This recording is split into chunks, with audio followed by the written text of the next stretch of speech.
말씀의 제목은 하나님의 요구라고 하는 제목으로 하나님의 말씀을 나눕니다. 5월달은 가정의 달이라고 이야기를 하죠.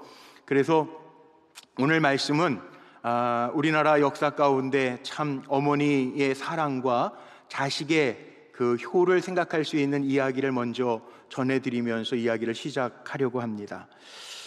조선 선조왕 때 유명했던 한석봉이라고 하는 명필가를 여러분들 다 아실 겁니다. 어렸을 때 많이 듣던 이야기죠. 한석봉. 어머니가 아들 교육을 시키는데 10년간 글씨 배우기를 하는데 7년 정도 되었을 때 아들이 어머니 고생하는 게 안쓰러워서 내려왔습니다. 근데 어머니가 생각하기에는 아직은 먼 것 같아서 아들하고 이런 내기를 하죠. 불을 끄고 어머니는 떡을 썰고 한석봉은 글을 씁니다. 결과는 여러분들이 아시는 것처럼 어머니는 불을 끄고 떡을 썰었는데 똑바르게 쓸었어요. 그런데 한석봉은 글씨가 삐뚤빼뚤 썼습니다. 어머니가 다시 아들을 잘 권면해서 10년 동안 공부하고 정말 조선시대 최고 명필로 알려지는 한석봉이라고 하는 인물을 만들어 냈습니다. 그런데 한석봉에 대한 이야기는 이것만이 아니에요.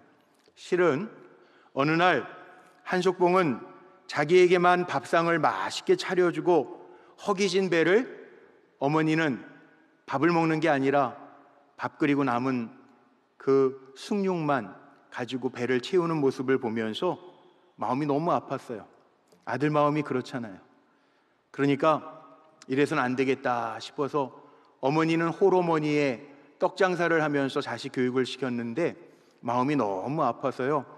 어머니가 대주시는 종이나 먹, 붓을 함부로 쓰는 것도 너무너무 아까워서 굶는 어머니를 보면서 이래서는 안 되겠다라고 하는 마음을 가지고 먹을 갈아서 붓으로 종이에다가 글씨를 쓰는 게 아니라 오늘처럼 붓이나 종이도 흔한 때가 아니니까 맨 땅에 땅바닥이나 모래에다가 글씨를 쓰는 모습을 봤습니다.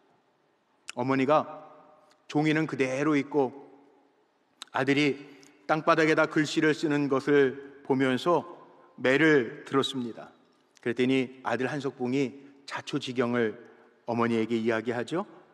어머니가 나를 위해서 이렇게 수고하시는데 그 종이 하나라도 먹 하나라도 막 쓰는 게 너무 아까워서 그랬습니다. 그랬더니 어머니가 아주 명언을 하나 남기십니다. 진정한 효도라고 하는 게 그게 아니다. 네가 아끼고 나를 생각해 주는 거는 참 고맙지만 진짜 효도는 내 뜻을 깨닫고 네가 빨리 글 잘 쓰는 명필이 되는 거다. 이렇게 말했다는 거예요. 그렇죠. 아들은 아들 나름대로 어머니에 대한 효를 다 했지만 어머니의 말씀 틀린 게 아니죠. 어머니의 뜻을 잘 받들어서 깨달아서 그 뜻을 이루면서 사는 것, 이게 진짜 효죠. 우리의 신앙생활도 마찬가지입니다. 우리가 내 마음과 내 생각대로 신앙생활하는 것이 아니고 오늘 우리 찬양 때가 찬양해 주신 것처럼 정말 신앙생활을 옳게 하는 것은 내 뜻대로가 아니라 내 마음대로가 아니라 내 경험대로가 아니라 분명히 기억해야 돼요. 우리는 주님의 뜻을 따를 때 참된 신앙생활을 하는 사람들이에요. 오늘 본문 말씀에 보니까 이 말씀이죠. 우리 성도님들 열심히 신앙생활 잘 하시는 거 맞아요. 오늘도 아직까지 다 회복된 삶은 아니지만 기쁜 마음으로 예배당에 들어오시는 여러분들의 얼굴 한 분 한 분이 참 귀해요. 그런데요, 교회만 나온다고 신앙생활을 잘하는 건 아니에요. 죄송합니다. 오늘 본문 말씀에 보니까 12절에 이렇게 시작을 하죠. 모세가 이스라엘아, 내 하나님 여호와께서 내게 요구하시는 것이 무엇이냐? 이렇게 묻습니다. 모세가 하나님을 대신해서 이스라엘 백성을 향해서 하나님의 뜻이 무엇인지 알고 지내고 있느냐 질책하는 말씀입니다. 어떻게 보면 제가 신명기를 이 뉴노멀 시대에 다시 읽으면서 우리가 하나님의 뜻을 깨닫자라고 하는 의미로 신명기 강해를 금년부터 시작을 했습니다. 신명기를 다른 말로 이야기하면 신명기라고 하는 책은 별칭이 있습니다. 뭐냐 하면 순종의 책이에요. 지금 이스라엘 백성이 광야 40년을 마치고 새로운 하나님의 약속의 땅 가나안 땅을 들어가기 전에 하나님 앞에 순종하면 가나안 땅에 들어가서도 행복할 것이요, 순종하지 아니하면 그 땅에 들어갈 수 없다라고 하는 것을 보여주는 말씀이 신명기입니다. 이스라엘 백성은 하나님께 택함 받은 백성이라고 하는 자부심이 대단합니다. 선민의식이라고 이야기하죠. 그러나 그들이 살아가는 모습을 보면 나름대로 하나님 앞에 제사를 드립니다. 예배를 드립니다. 나름대로 하나님의 말씀과 율법과 법들을 지킨다라고 말합니다. 그런데 주님의 뜻을 이루는 것은 아니었어요. 그래서 오늘 주시는 말씀, 모세는 이스라엘 백성을 향해서 자기도 지금 가나안 땅에 들어갈 수 없지만 이스라엘 백성들을 향해서 외치는 거죠. 이스라엘아, 내 하나님 여호와께서 내게 요구하시는 것이 무엇이냐? 하나님의 요구가 있다는 거예요. 하나님의 요구가 있는데 하나님은 우리를 너무나도 사랑하시고 너무나도 잘 아시기 때문에 하나님의 요구에는 전제 조건이 있습니다. 자, 우리도 살아가면서 모르는 사람들에게, 상대방에게 무리한 요구를 하면 보통 사람들은 저 미친 사람 아니야?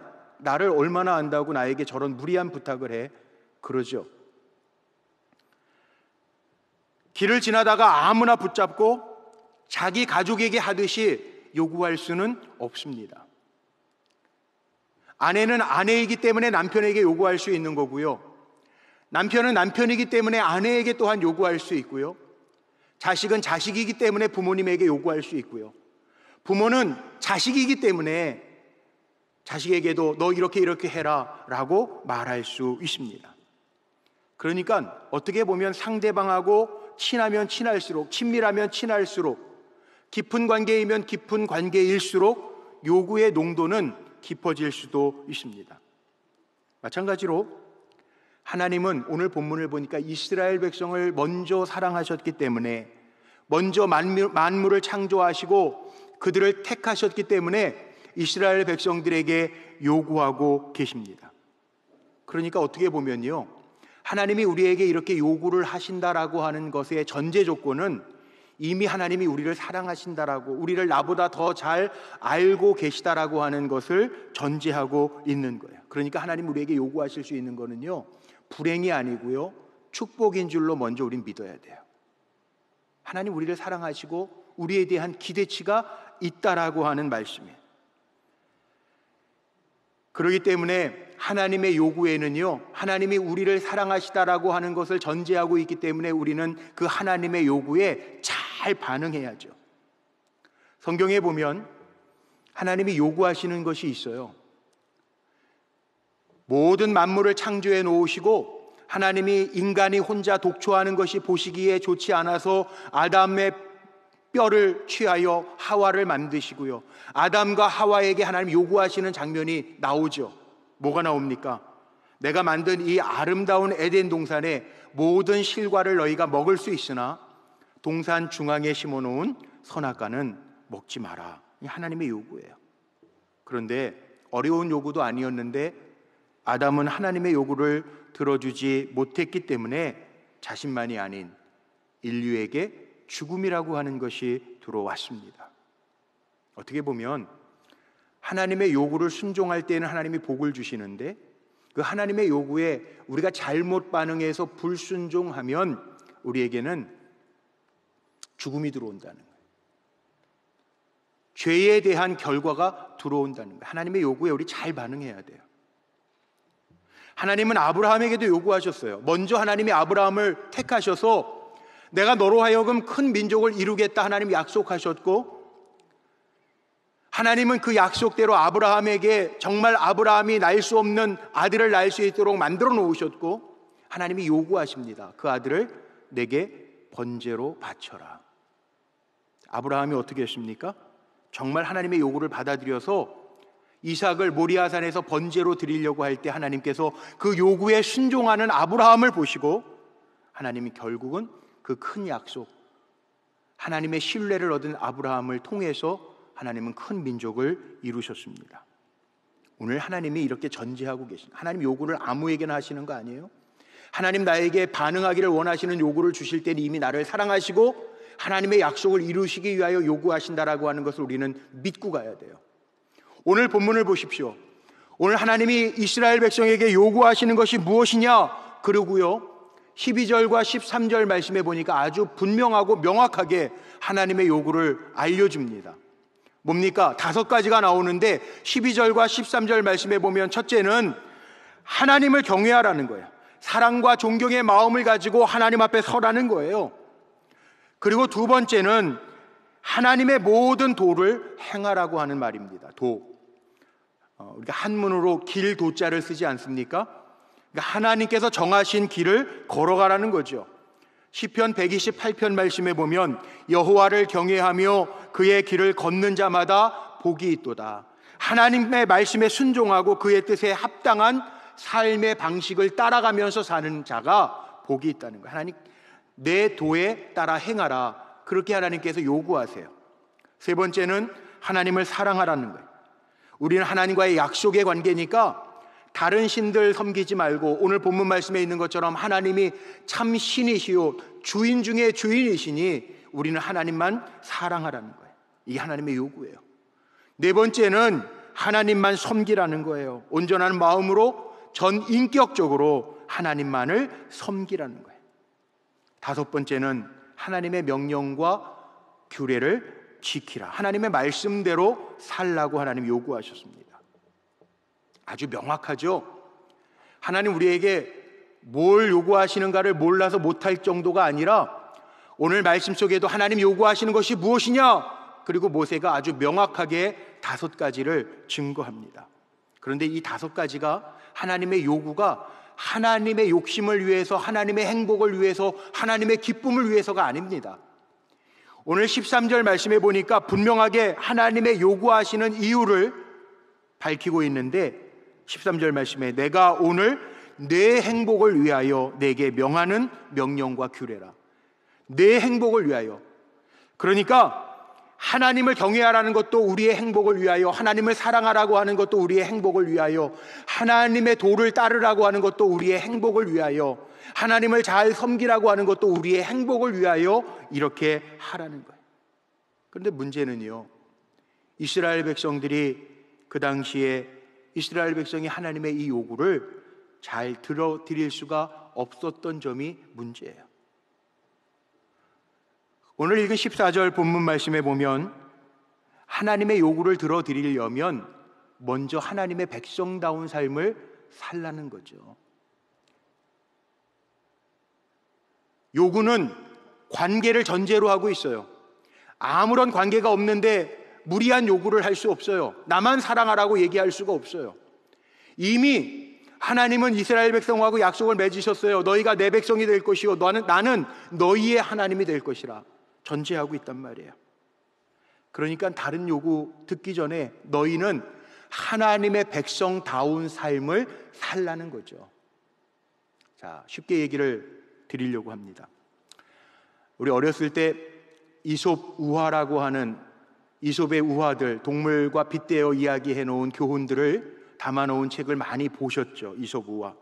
그 이솝이라고 하는 사람은 실제 인물로 지금으로부터 한 2500년 전, 기원전 6세기 사람입니다. 저 사모아 섬에 그리스 사모아 섬에 원래 노예였어요. 노예. 그런데 이 이솝이라는 사람이 너무 똑똑하고 지혜로워서 결국은 노예에서 벗어난 정말 우리에게 많은 교훈을 남겨주는 사람으로 되었는데, 그 이솝의 우화들은 우리가 많이 접해서 아실 겁니다. 그런데 이솝이 실질적으로 어렸을 때 이런 이야기가 있습니다. 이솝이요, 원래 노예였기 때문에 주인에게 팔려갔습니다. 어느 날 이솝의 주인이 이솝에게 심부름을 시킵니다. 너는 지금 가서 저 목욕탕에 가서 사람이 얼마나 많은지 한번 확인하고 와라. 심부름을 시켰는데 종이니까 이솝이 주인의 명령을 따라서 목욕탕에 사람이 얼마나 오는지 가서 보려고 목욕탕 앞에 섰습니다. 사람들이 많이 들어가는 거예요. 그런데 목욕탕 앞에 큰 돌이 하나 박혀 있는데 사람들이 많이 와서 목욕탕에 들어가는데 그 돌 때문에 자꾸 그 돌뿌리에 걸려가지고 목욕탕에 들어가면서 걸려 넘어지는 거예요. 이솝이 보니까 누가 저 돌을 치우는가 궁금해졌습니다. 목욕탕에 들어가는 사람이 많은가를 헤아리기 전에 저 돌을 누가 치우는가 주목하여 보다 보니까 사람이 치우지 않고 그 돌뿌리에 걸려 넘어져서 욕이나 하면서 들어가는데 치우는 사람은 없더라는 거예요. 근데 어느 한 사나이가 그 돌뿌리에 걸려 넘어졌다가 이거 안 되겠네, 돌뿌리를 들어 옮기는데 대단한 힘이 들지만 그 힘을 들여서 그 돌을 옮겨 놓았습니다. 그제서야 이솝이 그 목욕탕 앞에서 주인에게로 달려가서 뭐라고 이야기를 주인에게 보고했냐 하면, 주인님, 제가 보니까 목욕탕에는 한 사람밖에 없습니다 라고 보고를 했어요. 무슨 이야기인지 아시겠죠? 몸이 깨끗하다라고, 사람같이 생겼다고 다 사람이 아니라, 겉사람만 사람답다고 사람이 아니라 정말 속사람이 사람다워야 사람이라고 하는 것을 보여주는 이야기예요. 하나님의 백성다운 삶이라는 게 이런 겁니다. 교회에 온다고 다 하나님의 백성이 아니라 하나님의 백성다운 삶을 살아가는 사람, 정말 세상에서 살아가지만 하나님을 잘 섬기는 사람, 세상에서 살아가지만 하나님을 경외하는 사람, 세상에서 살아가지만 하나님의 말씀과 법도와 율례를 따르는 사람, 이것이 하나님의 백성이에요. 하나님이 요구하시는 것이 무엇인 줄 아느냐? 하나님을 경외해라, 하나님을 섬겨라, 사랑하라, 하나님의 말씀을 따라라, 모세가 이야기하고 있는데 이 누가 하냔 말이에요. 하나님의 백성, 진심으로 하나님의 백성 된 사람이 한다는 거죠. 그래서 먼저 하나님이 백성이 되라는, 하나님의 백성이 되라고 하는 요구를 하나님이 하고 계시다는 거예요. 그렇다면 우리는 하나님의 백성다운 삶을 살려면 어떻게 해야 되는가? 오늘 세 가지를 본문에서 발견할 수 있습니다. 첫 번째는 뭐냐? 마음의 할례를 받아야 하나님의 참 백성이 된다는 거예요. 오늘 16절 말씀에, 지난주에도 제가 잠시 언급했습니다만 16절 말씀에 보니까 그러므로 너희는 마음의 할례를 행하고 더 이상 목을 곧게 하지 말라, 이렇게 말씀하고 있죠. 마음의 할례라는 말씀은 지난번에 말씀드렸어요. 지난주에 할례는 원래 이스라엘 백성이 태어난 지 8일 만에 이스라엘 백성 남자들이 성기의 표피 끝을 베어내는 것, 그걸 할례라고 이야기를 합니다. 그래서 몸에 하나님의 백성의 징표를 가지고 내가 산다라고 하는 의미인데, 오늘 말씀 속에 보니까 마음의 할례를 바르라는 거예요. 마음의 할례, 몸의 할례가 아니라 마음의 할례를 받으라고 하는 이야기는 이런 의미겠죠. 내 마음속으로 하나님의 자녀임의 징표를 늘 가지고 살라는 거예요. 외형적인 것만 하나님의 백성으로 살아가는 게 아니라 우리 마음 중심으로 하나님의 백성임을 알고 살아가라는 거예요. 내가 하나님의 백성이야, 마음속에 새기고 나에게는 천국이 있어, 하나님의 보호하심이 나에겐 있어, 이 믿음의 담대함을 가지고 살라는 거예요. 마음의 할례라는 게 이거예요. 예레미야서 4장 4절 말씀에 보면 이런 말씀이 있습니다. 유대인과 예루살렘 거민들아, 너희는 스스로 할례를 행하여 너희 마음 가죽을 베고 나 여호와께 속하라. 이 마음의 가죽을 베라고 하는 얘기는 뭐냐 하면 마음의 표피를 잘라내라는 얘기죠. 우리의 마음에 하나님 다 아시니까, 보시니까 다른 것 의지하면서 하나님 의지하는 것처럼 척하면서 살지 말고, 우리가 정말 의지할 대상은 하나님이십니다, 그걸 기억하고 고백하면서 하나님만 의지하면서 살라는 거예요. 식구들 의지하지 말고, 자식 의지하지 말고, 남편 의지하지 말고 하나님만 의지하면서 사는 것이 하나님의 백성이라고 하는 말씀이에요. 좀 심한 것 같죠? 어제 부부의 날이었습니다. 어제 부부의 날 맞죠? 21일이 부부의 날, 가정의 달인데 5월달이 뭐 어머니 날도 있고 어린이날도 있고 스승의 날도 있고 21일은 부부의 날이더라고요. 21일, 그러니까는 둘이 하나가 되었다라고 하는 의미로 21일이 부부의 날이에요. 그런데 부부, 오늘도 제가 예배 드리면서 여기 앉아서 이렇게 뵈니까 거의 다 이렇게 부부들은 옆에 짝꿍들이 다 있어요. 의지가 되죠. 안 되는 것처럼 하실 건 없어요. 부부가 다 의지하면서 살라고 부부인데 뭘 아닌 것처럼 왜 섭섭하게. 다 의지하면서 살아요. 그런데 이런 경험이 있어요. 코로나 터지고 얼마 안 돼가지고 이제 뭐 교회 예배도 온라인 예배라 모이지도 못하고 그러니까 저를 위로해 주신다고 그때 4명까지밖에 식사를 못할 때 우리 장로님 부부가 저희 부부를 초청해서 식사 한번 하시자고, 목사님 예배도 다 못 모이고 얼마나 힘드냐고 우리 식사 대접을 한번 해주시는데, 우리 장로님 누군지는 알려고 하지 마세요. 이 자리에도 계신데 그 장로님 부부가 식사를 하면서 저랑 식사를 하면서 아주 금슬이 좋은 장로님 부부예요. 한 2년 전에 코로나 터지고 얼마 안 돼서 식사를 하면서 우리 장로님 부인 되시는 권사님이 밥 먹다가 이런 말을 한 거예요. 부부가 의가 좋으니까 권사님이, 신랑 장로님 없으면 난 혼자, 나중에 당신이 먼저 세상 떠나서 하나님 불러가시면 난 혼자 어떻게 살지? 밥 먹다가 아주 심각한 얘기를 던졌어요. 그러니까는 황당하죠 좀. 그런데 부부가 같이 죽을 수는 없죠. 생각해 보세요.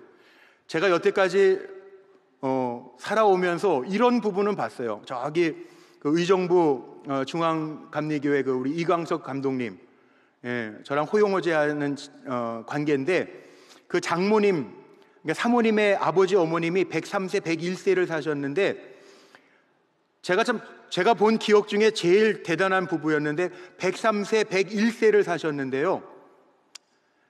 어떻게 돌아가셨냐 하면 그 장인어른이 돌아가셔서 장례 끝나는 날 장모님이 돌아가셨어요. 그러니까는 70몇 년을 같이 사시다가 남편이 이틀 먼저 세상 떠나고 장례 마치는 날 부인이 돌아가셨어요. 그래서 그 목사님이 부고를 못 냈어요. 장인어른 부고만 내고 장모님은 장례 마치는 날 다시 그 장례를 또 치러야 되니까 미안해가지고 부고를 못 냈어요. 근데 그런 부부가 있더라고요. 103세 101세로 돌아가셨어요. 근데 그런 경우는 정말 기가 막힌 스토리, 기네스북에 올라갈 스토리고요. 보통은 부부가 함께 못 살잖아요. 그러니까 넷이서 밥 먹다가 권사님이 장로님 보러, 우리 이렇게 둘이 의지하고 재밌게 살아가는데 당신이 먼저 천국 가면 난 어떡하지? 그리고 대답을 했는데, 질문을 했는데 장로님이 뭐라고 대답을 하셨냐 하면 기가 막힌 대답을 하셨어요. 그치? 그러니까 그렇다고 뭐 자살할 수는 없잖아, 우리 기독교인인데. 그러니까 금식기도 한다 그러고 잘 먹지 않고 시름시름 앓다가 빨리 천국 따라와. 제가 그 얘기를 듣는데 기가 막힌 얘기잖아요. 그러니까 부부가 금술이 참 좋죠. 그러니까 자살하지 말고 그냥 금식기도 한다 그러고 밥 먹지 말고 시름시름 앓다가 빨리 천국에 와. 그러니까 참 좋은 얘기예요. 정감 있는 얘기 들어보니까 너무 기가 막혀요. 그 사람이 사실 솔직하잖아요. 그렇다고 또 남자들 통 크다고 여보 새 남자 만나서 재밌게 살다 와, 이건 또 안 되잖아요. 그렇죠? 그 사람이 아무리 통 커도 그건 안 되더라고요. 그런데 그리고 곰곰이 생각해 보니까 정감 있는 말이기는 한데 그건 또 아닌 것 같아. 왜냐하면 남편만 의지하는 거는 성경적이 아니잖아요. 아니, 이럴 수는 있습니다. 남편을 너무 사랑해서 남편을 위해서 죽어주는 아내도 있을 수 있어요. 내가 대신 죽을 수 있다면 사랑하는데 못 해주겠어요? 부모님도 그럴 수 있잖아요. 자식을 너무 사랑하기 때문에 자식이 죽을 위기에 가 있으면 내 목숨이 차라리 죽는다 그러면 부모님들은 아마 내 목숨 내놓을 거예요. 자식을 위해서 죽을 수 있어요. 그러나 자식이 죽었다고 내가 따라 죽는 거는 성경적이지 않잖아요. 그럼 어떤 게 성경적일까? 제가 짧은 순간이지만 하나님 어떤 게 성경적이죠? 목사는 빨리 대답을 잘해야 되니까. 그래가지고 제가 하나님 앞에 물어봤더니 제 마음이 이렇게 감동하시더라고요. 한번 따라해 보실래요? 우리 주님이 계시니, 마음에 안 드네. 우리 주님이 계시니 주님과 동행하다가 주님이 부르시면 오세요. 아멘이십니까? 그게 맞는 거 아니에요? 예. 나 따라서 빨리 와. 그거는 정감은 있는데 왠지 성경적인 건 아닌 것 같아요. 그런데 주님과 동행하다가 주님이 부르시면 가는 거 아니에요? 예. 이게 성경적인 것 같아요. 왜? 우리는요, 남편이 없어서 죽는 관계가 아니라, 기억하세요, 하나님이 계시면 돼요. 물론 아프죠, 마음이. 자식을 먼저 보낸 분들 마음 아프죠. 그러나 우리는 자식을 따라 죽을 수도 없어요. 왜? 하나님 계시잖아요. 우린 그렇게 사는 사람들이에요. 그러니까 오늘 이 말씀이 이겁니다. 마음의 할례를 받아라. 이 이야기는 우리 마음에 다른 것 의지하지 말고 하나님이 계시니 하나님을 의지하면서 살라는 거예요. 환경 보지 말고, 상태 보지 말고 하나님 의지하고 살라는 거예요. 잊지 마십시오. 마음의 할례를 받아 사는 것이 진짜 하나님을 의지하는 하나님의 백성인 줄로 믿습니다. 두 번째는 목을 곧게 하지 말아야 돼요. 이건 지난주에 제가 설명했어요. 곧게 하다, 이거는 캐쉐, 이게 카사라고 하는 히브리어 단어에서 나온 말인데요, 제가 지난주에 설명했던 것처럼 황소에다가 멍에를 걸어줄 때 안 쓰려고 버팅기는 거를 캐쉐라는 단어를 사용합니다. 그러니까 우리는 하나님의 백성이기 때문에 하나님께서 무엇인가를 우리에게 사명으로 메어 주실 때 나를 쓰시옵소서 내 맡기는 것이, 이게 하나님의 백성이에요. 그런데 아이를 키워보신 분들은 알지만 아이가 처음에 태어나서 기저귀도 못 갈아요. 엄마 손길을 다 거쳐야 돼요. 엄마의 손길을 거쳐서 먹이도 공급이 되고 엄마의 손길을 통해서 기저귀도 갈아지고 옷도 입혀줘요. 그런데 이게 에릭슨이라고 하는 인간의 8단계 주기론을 얘기했던 심리학자의 이야기에 보면 인간의 8단계 주기를 이야기하면서 만 2세가 되면요, 아이들에게도요 자아가 형성되기 때문에 자기 고집이 생긴다는 거예요. 그래서 아이들도 만 2세가 되면 엄마가 옷 입히려고 그러면 싫으면 치죠. 싫어 그러잖아요. 자기 생각이 다 있다는 거예요. 마찬가지입니다. 하나님의 백성들도 자기 중심의 세계관이 생겨가지고, 이스라엘 백성이 그거예요. 어려울 때, 종살이할 때, 정말 자기들에게 참 주인이 없을 때에는 하나님 나의 주인이십니다 고백했던 이스라엘 백성들도요, 자기 세계가 형성되니까 목이 고다지는 거예요. 싫어요, 나 이거 안 해요. 왜 우리에게는 고기가 없어요? 차라리 애굽 종살이할 때 먹을 수 있었던 부추, 마늘, 수박 이런 거 먹으면 얼마나 좋을 텐데 왜 우리는 만나만 먹어야 돼요? 이 하찮은 음식. 이 자기 세계가 있는 거예요. 목이 고다지는 거죠. 그러니까 하나님의 말씀을 따르지 않아요. 그래서 하나님의 요구가 뭐냐? 마음의 할례를 받고 목을 곧곧하게 하지 마라, 이렇게 하나님 명령하시는 거예요. 자, 우리는 하나님의 말씀을 따라 사는 사람이에요. 이거 잊으면 안 돼요. 엊그저께 금요일 날 우리 교회 귀한 손님들이 방문을 하셨어요. 우리 전승수 목사님 저 미국 연합감리교회 버지니아 연회에서 아주 큰 일을 하고 있는데 감독님을 모시고 선교국 위원장을 모시고 몇 분이 우리 교회를 방문하셨는데, 우리 교회 방문하신 이유는 우리 한국 기독교 대한감리회 교단본부의 선교국하고 미국 버지니아 연회 그 리더들하고 베트남 선교에 대한 선교 협약을 하기 위해서 우리 교회에 오셔서 회의를 한 적이 있어요. 엊그저께. 그런데 우리 교회에서 이렇게 회의를 하고 왔는데 제가 깜짝 놀란 거는 미국이 참 미국인 것 같아요.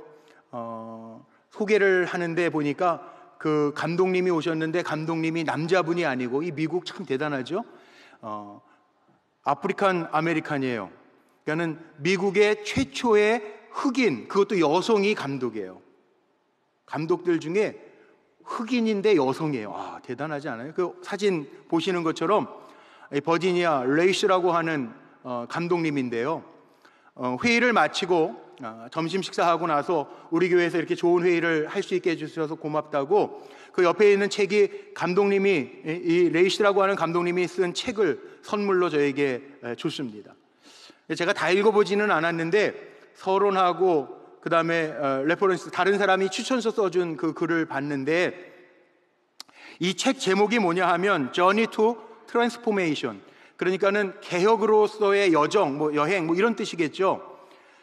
그런데 내용이 뭐냐 하면 말씀을 읽고 리플렉션한 거, 그러니까 반응한 거예요. 반응한 거. 그러니까 우리식으로 얘기하면 큐티 글을 쓰신 거더라고요. 그런데 참 재미있는 거를 몇 개를 발견했어요. 미국 감리교회가 요즘 많이 어려운 일들을 겪고 있는데 어려움을 겪게 된 이유가 뭐냐? 이 감독님, 여자 흑인 감독님이 기도와 말씀을 놓치고 가기 때문에 라는 거죠. 그래서 바이블 스터디하고 그거에 대한 반응하는 글을 쓴 책이 그 선물로 준 책이더라고요. 그 다른 추천하신 목사님이 그 감독님의 그 책을 추천하면서 뭐라고 썼냐면 이 감독은 말씀에 반응하는 사람이라는 거예요. 반응하는 사람. 제가 그 말에 충격을 받았어요. 그렇죠. 하나님의 백성은요, 누구와 하나님의 백성입니까? 오늘 말씀 속에 보면 목이 곧은 사람은 아니에요. 하나님의 말씀에 반응하려면 부드러운 사람이어야 돼요. 하나님의 말씀을 따라가야 된다고요. 그러니까 다른 감독들은 정치적인 관계들 때문에 자기의 소신껏 일을 못하는데 이 흑인 여성 감독까지 된 것도 놀라운데 그분의 글을 보니까 하나님의 말씀에 반응하는 사람, 기도와 말씀을 놓치지 아니하고 하나님의 말씀에 반응하는 사람, 이 성령의 사람이죠. 성령의 사람. 우리가 하나님의 백성으로 산다라고 하는 게 다른 의미가 아닙니다. 우리는 하나님의 말씀에 반응하는 사람이에요. 여러분, 목을 곧게 하지 마세요. 하나님의 말씀 앞에 겸손하게 숙이며 하나님의 말씀을 따라 사시기를 바랍니다. 그럼 복되게 하신다고 하나님 약속하셨어요. 느헤미야 9장 25절 이하의 말씀에 보면 이런 말씀이 있습니다. 신명기에도 나와 있었던 말씀이에요. 저희가 견고한 성읍들과 기름진 땅을 점령하고 모든 아름다운 물건이 가득한 집과 판 우물과 포도원과 감람원과 허다한 과목들을 차지하여 배불리 먹어 살찌고 주의 큰 복을 즐겨 싸우나 그들은 순종하지 아니하고 주를 거역하며 주의 율법을 등지고. 우리 신명기 4장에서 이미 봤던 말씀이에요.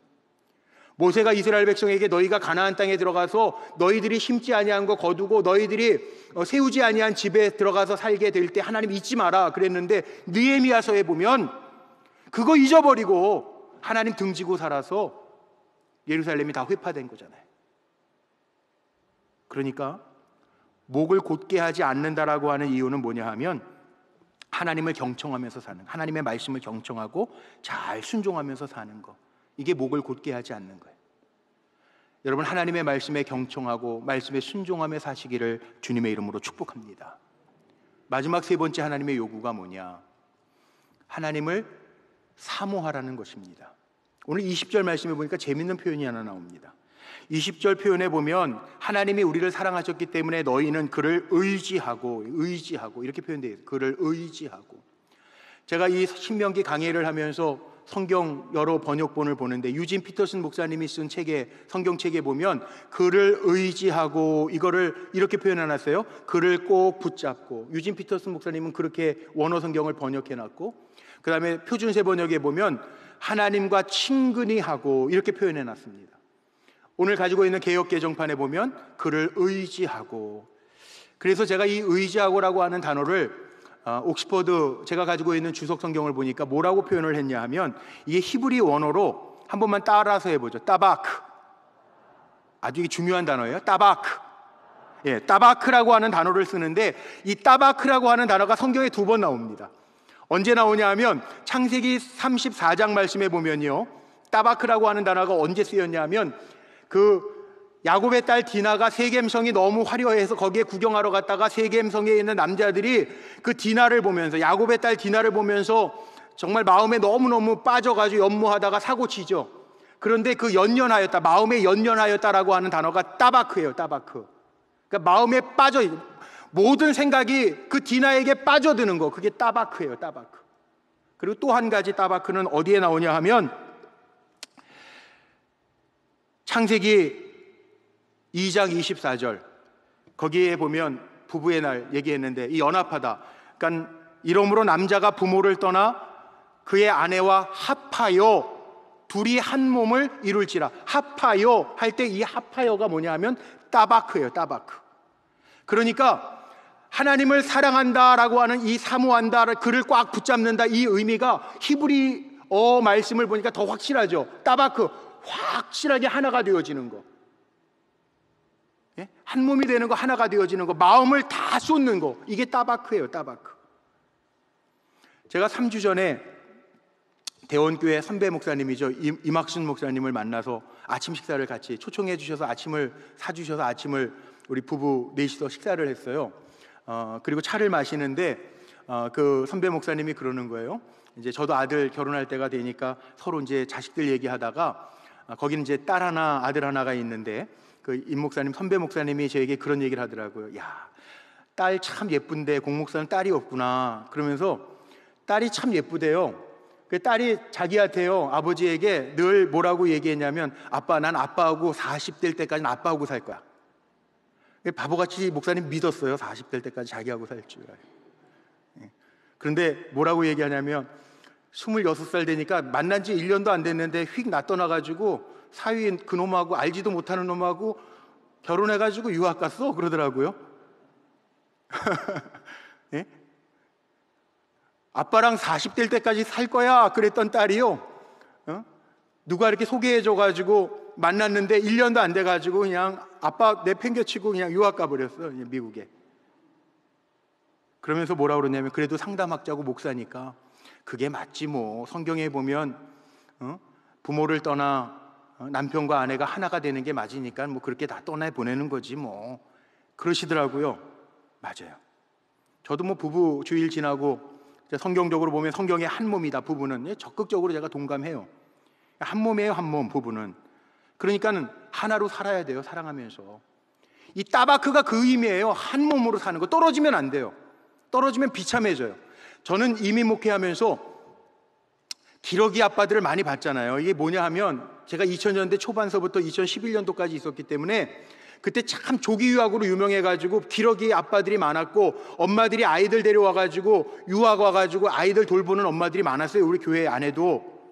그러니까 아빠들은 1년에 한 번씩 아니면 명절 되면 올 수 있는 아빠는 독수리 아빠라고 그래요. 언제든지 날라올 수 있으니까. 그런데 철따라 한 번씩 오면 기러기 아빠예요. 그때 명절 되고 휴가철에도 뭐 이게 한 번 왔다 가려면 비행기 값도 많이 들고 그러니까 못 오는 아빠들도 있어요. 그럼 펭귄 아빠예요. 얼마나 불쌍해 보여요. 거기에다가 더 불쌍한 거는, 그리고 애를 써가지고 1년에 한 번 겨우 올까 말까 하다 왔어, 기러기 아빠로. 그런데 기러기 아빠들끼리 우리 식사 같이 하면서 그러더라고요. 우리는 감기 걸리면 안 된대. 왜? 우리는 기러기니까 우리가 감기 걸리면 조류 독감이래요. 그 얼마나 불쌍한 얘기들 하고 있는 거예요. 그랬던 시대가 있었단 말이에요. 그래서 저는 이게 유학 간다고 이렇게 떨어져서 부부가 사는 거는 성경적으로 안 맞는 거. 어떻게 보면 성경적으로는 부부가 합하여 따바크예요, 따바크. 그런데 하나님을 사모하라고 하는 게 이 따바크예요, 따바크. 떨어지지 말라는 거예요. 그러니까 오늘 결론이 이겁니다.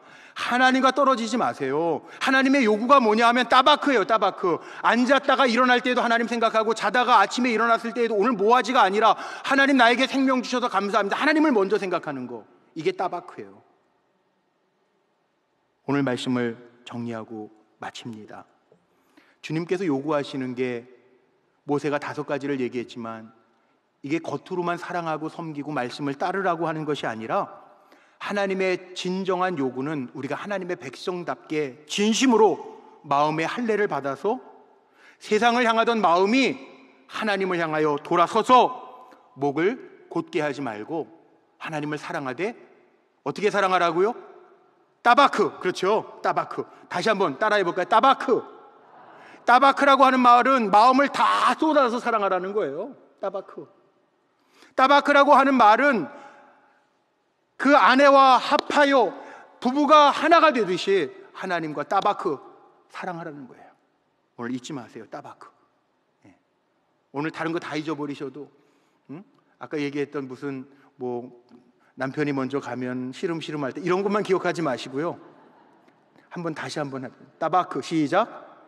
하나님과 따바크 하면서 살아요. 이게 하나님의 요구예요. 하나님의 요구를 잊지 말고 진정한 하나님의 백성으로 사시기를 주님의 이름으로 축원합니다. 기도하시겠습니다.